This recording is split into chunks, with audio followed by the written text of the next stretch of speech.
పెట్టుకోవాలి. ఇక ద్వాదశ రాశుల వారందరూ కూడా పాటించడానికి వీలుగా ఉన్నటువంటి పరిహారం ఏదైనా తెలియజేస్తారా?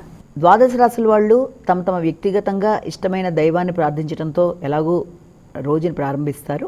దానితో పాటుగా అవకాశం ఉంటే తప్పనిసరిగా ఈ రోజున సుబ్రహ్మణ్యేశ్వర స్వామి దేవాలయాలు సందర్శించడం కానీ, సుబ్రహ్మణ్యేశ్వర స్వామికి సంబంధించిన కవచం, అలాగే అష్టోత్తరాలు, శ్లోకాలు మొదలైనవి చదివినా, చేసుకోగలిగినా, సుబ్రహ్మణ్యేశ్వర స్వామి పూజ చేసుకున్నా అది చక్కటి ఫలితాలు ఇచ్చే అవకాశం ఉన్న రీత్యా వీలైనంత వరకు అవకాశం ఉన్నవాళ్ళు దేవాలయ సందర్శన, లేనట్లయితే చేసుకోగలిగితే మీరు సొంతంగా పూజ చేసుకోవడం, లేనట్లయితే అది కూడా అవకాశం ఉన్నట్లయితే ఆ సంబంధించిన శ్లోకాలు వినడం వల్ల కూడా తప్పనిసరిగా అనుకూలిస్తుంది.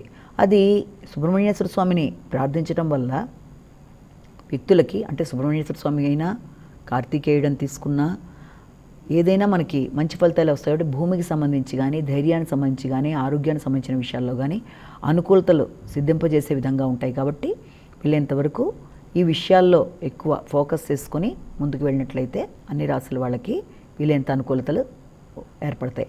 అలాగే ఇప్పటిదాకా మనం చెప్పుకున్న రాశి ఫలాలు కేవలం ఒక రాశిని ఉద్దేశించి చెప్పినవి కావు కనుక అది కేవలం తమకే వర్తిస్తుందన్న భావన కాకుండా తమ తమ వ్యక్తిగత జాతకాలతో కలిపి అనుసంధానపరుచుకొని చూసుకున్నట్లయితే తప్పనిసరిగా చిన్న చిన్న ఎదుర్కొంటున్న పరిహారాలని చక్కని పరిష్కారాలతో అధిగమిస్తూ ముందుకు వెళ్ళొచ్చు అని భావించవచ్చు. నేటి